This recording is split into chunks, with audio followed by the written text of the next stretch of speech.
Are you losing your grip? Opening bottles have become more and more difficult. Holding things in your hand, gripping things tight becomes even more difficult, especially as you age. You think it's an aging problem? Or what about a muscle weakness problem? Today, we're going to talk about what's really happening with your hands, and what we'll show you may very well surprise you. Hey, I have a favor to ask you. I've noticed in my analytics that the people watching my videos, and I'm very grateful that you're watching my videos, but 90% of you watching my videos have not subscribed to my channel. And I would greatly appreciate it for two reasons. Number one, you then can ring the bell and get notifications when the new videos come out so we can keep you up on what's going on. And two, it helps me to reach more people and to be able to make the channel better and better as I continue to work to bring you things to help you improve your life. So I'm really hoping you'll help me out here. Hit that subscribe button. It's down below, won't cost you anything, and that way it'll make everything much better. Thank you. Welcome to the Muscle Repair Shop. For many of you, opening jars and bottles have become almost impossible. In fact, many times you may hand it off to somebody else who is younger to open that for you. And even holding things in your hands become very difficult. Your hands become tired, your joints hurt, your wrists may hurt as well when you're doing that. So let's dive right in. Let's see what is actually causing it here. So when you look at the hand itself, the hand is controlled by more than just the muscles that you see in your hand. You see from your elbows to the tips of your fingers, you have 26 muscles in there. Now you've got 5 muscles that attach on this knot here. It comes out to all 4 fingers and your thumb. Let me say that correctly. It comes out here, and that allows you to open your hand. However, you also have 5 muscles on the inside knot coming through the carpal tunnel, and you go out to your fingers and thumb, and that allows you to close your hands. On top of that, you've got muscles in between the 2 bones in your forearm that allows the hand to rotate. Now we get down into the muscles into the hand. You've got what's called a thenar eminence. It literally comes down inside of the index finger, wraps around the thumb, and allows you the ability to be able to grip. Now, when we talk about losing your grip or the inability to hold on to things or to grip things really tight, the first thing that most practitioners will tell you is you have a weak grip, you need to strengthen your grip. And in some cases, they're absolutely right. But in other cases, it can make it actually worse. So what we want to find out is your grip actually weak, or are the muscles in your hands and your forearm actually stiff and tight? Either way, when you try to turn a lid on a jar or you try to hold on to something, it becomes extremely difficult. So let me show you what I'm talking about.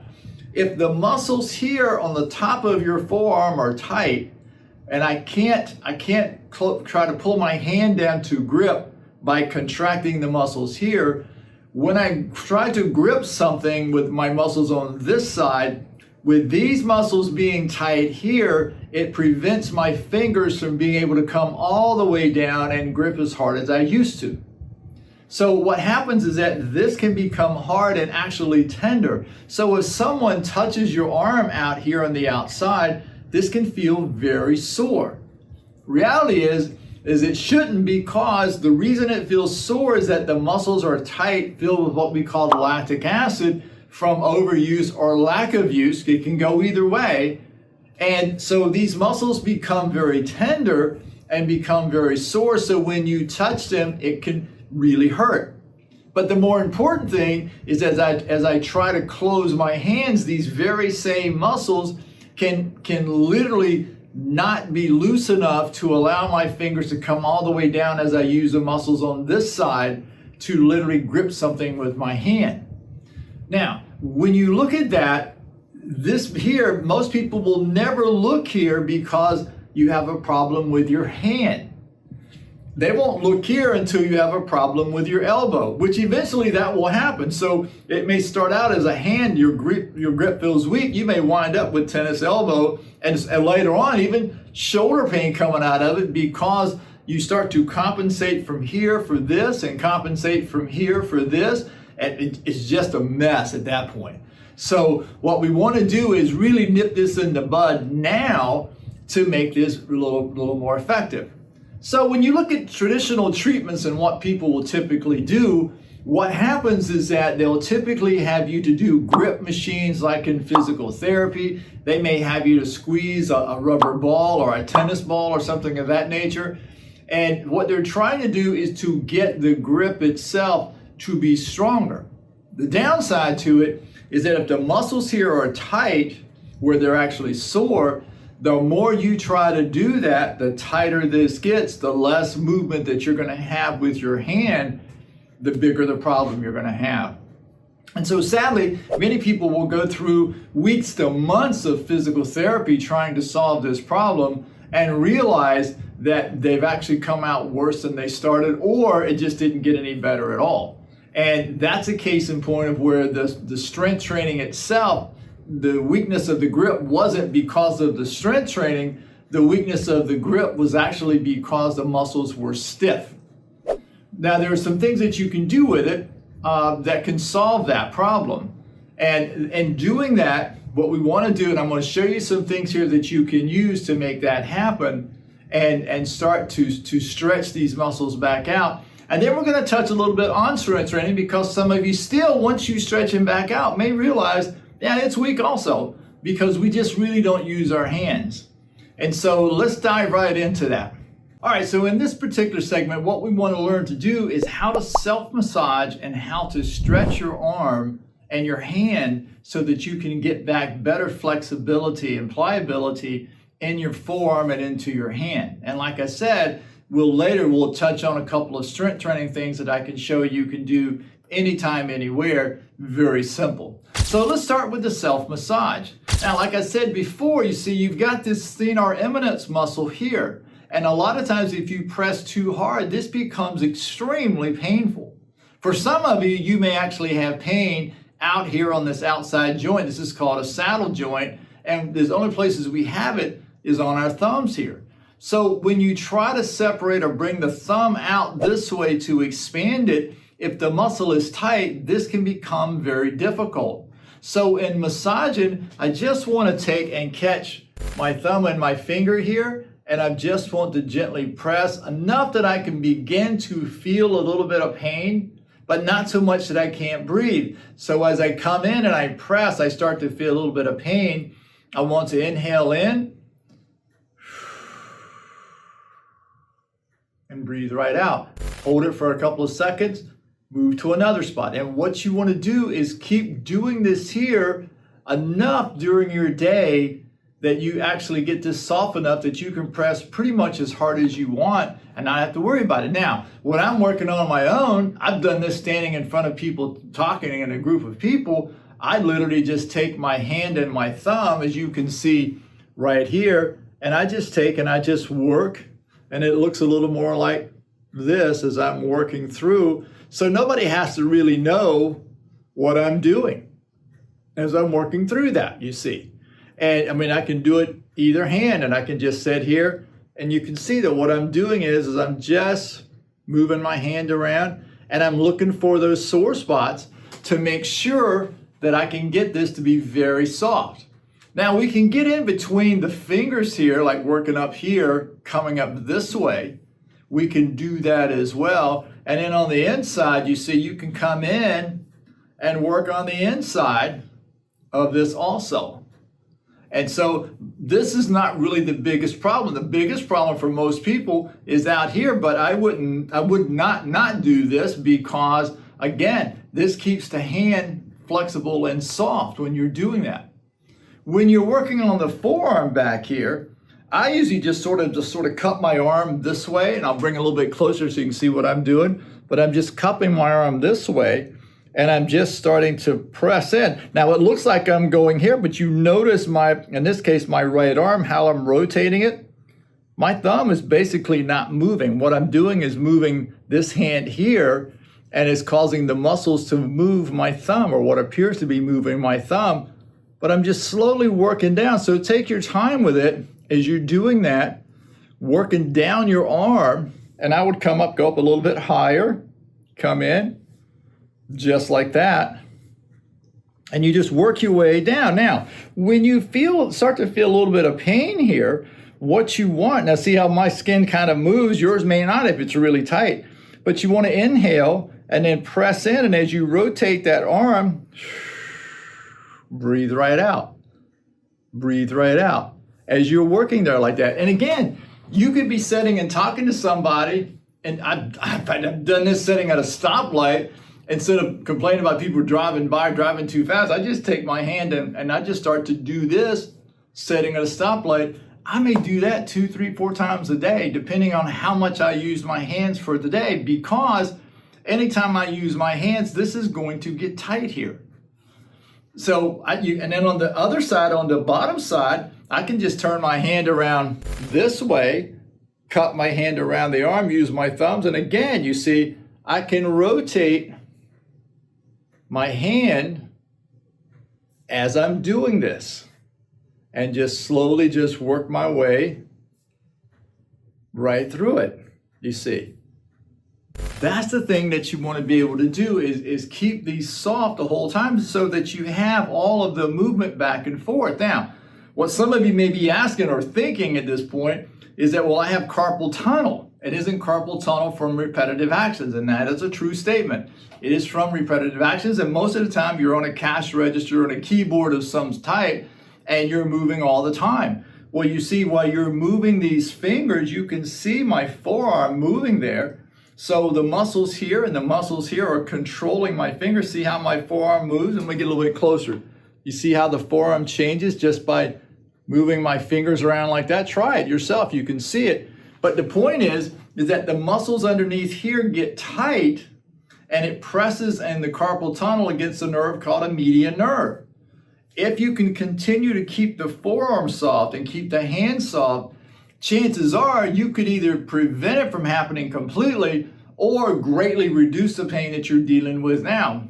My thing is, it's worth a shot. You got nothing to lose. All you did was lose a couple of minutes by working at massaging your arm, and then we'll go into stretching as well to open that back up. Could save you a lot of time if it works for you, okay? So now let's get into the stretching of this. So just with your fingers, you see, you can get into just stretching one finger up just like that. Take your time. Don't force this, okay? I mean, because it's like people try to get in and they try to force this way too much. But don't force this with your fingers. But I'd go through this 2 or 3 times a day, or 2 or 3 times each time you do it. But yeah, you can do it 2 or 3 times a day because it takes no time. I mean, when you're sitting just talking to people, it takes no time when you're doing that. And always make sure you do both hands. So what about the thumb? Because the thumb is the most important part. In fact, that's what separates us from all other mammals out there, is this thumb then allows us to grip things. So, like I said earlier, when this thenar eminence muscle gets tight here, it causes the thumb to get closer to the index finger, and that makes it very difficult for you to grip things. So what we want to do is we want to spread this out. Now that we've softened the muscle in here, we want to spread this webbing out so you can take, see how I've got my thumb going down at the bottom right there, and I'm gripping right here, and you just grip, and you see you can even like rotate just over a little bit. See how I'll use the index finger to rotate towards my right there, and you're just coming right down, and so again, you're going to inhale, breathe out, and as you breathe out, you're only going to hold this for about another 2 or 3 seconds once you run out of breath. The focus here is to let go in here so that my thumb can go wider each time I do that, okay? Then the second thing I can do, and I'm going to get a little closer so you can see me here, is you can take and start to come over just like that. So see how I'm coming right over the hand here? Just like that. Perfect. There you go. And that'll start to loosen up this thumb so that you can start to free this up, all right? For the forearm up here, what we want to do is make a light fist. In this case, I'm taking my left hand, gripping over the top of my right hand here. You see my elbow is slightly bent. And all I'm doing is I'm breathing out as I'm stretching, just like that. Hold that 5 seconds, release it, Repeat that 10 times. All right? All right, so now we have the problem on the inside, could be tight as well. So I've got 2 or 3 things for that. So the easiest one is you're almost in a prayer position here. And so you can just start to rotate the hand over to the side. And see, in this case, I'm going to feel it down this arm. And so I'm going to breathe out, take that right over. And then you'll do 10 in this direction. And then you'll breathe out as you go 10 times. So it's like,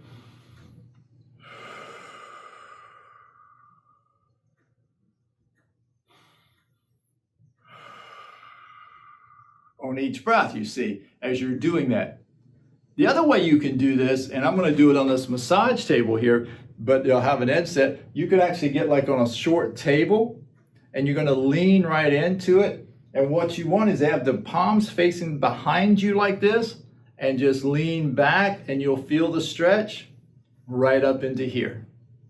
And so you got to breathe out. Hold for that 5 seconds, release it and come back. And you want all 4 fingers and thumb flat to that tabletop when you do that. And those are some things you can do in stretching and in massage to help relieve that. Now, like I said, I told you, if you still find your grip is weak after stretching them out, the muscles have gotten softer, chances are you do have weak muscles in that area. Get yourself a tennis ball. Most stores will sell them pretty cheap. And you put it in your hand and you squeeze it. Let me do it this way. You'll squeeze it like that and hold it for as long as you can. Now that might be 2 seconds, 3 seconds, 4 seconds. It'll be any number of seconds you want, but wherever you start, that's your baseline. And so once you have it, release it, come back, and you'd squeeze again. Now I would do this probably like at least 1 set of 10 each day, and eventually get to 2 sets of 10 and 3 sets of 10. But what you want is to be able to increase this grip so that you can hold this ball longer and longer. And you just practice that each day. In between your fingers, get a rubber band. A lot of times you'll see these come by the male guy, you see. And what you want to do is put it around your thumb. You can go around each finger like this. And you can just stretch them out. If I can do this. All right. And what you can do there is you got it around your fingers just like that, and you can just practice stretching out or strengthening out, coming this way. Wrong choice of words here. But you see, you can just practice doing it. And if I really want to get into it, I can bring my thumb into it as well, and I can stretch out even with my thumb doing it also. And so those are some things that you can try and do. Be sure to subscribe down below, ring the bell so you can get new videos every time they come out. And as always, leave me comments. If you have any questions, something's not working quite what you were thinking it was going to do, send me a message. I'll be happy to respond to you and help you out with that. And for now, see ya. I hope you enjoyed this last video. Be sure to click on the video here to my left and enjoy.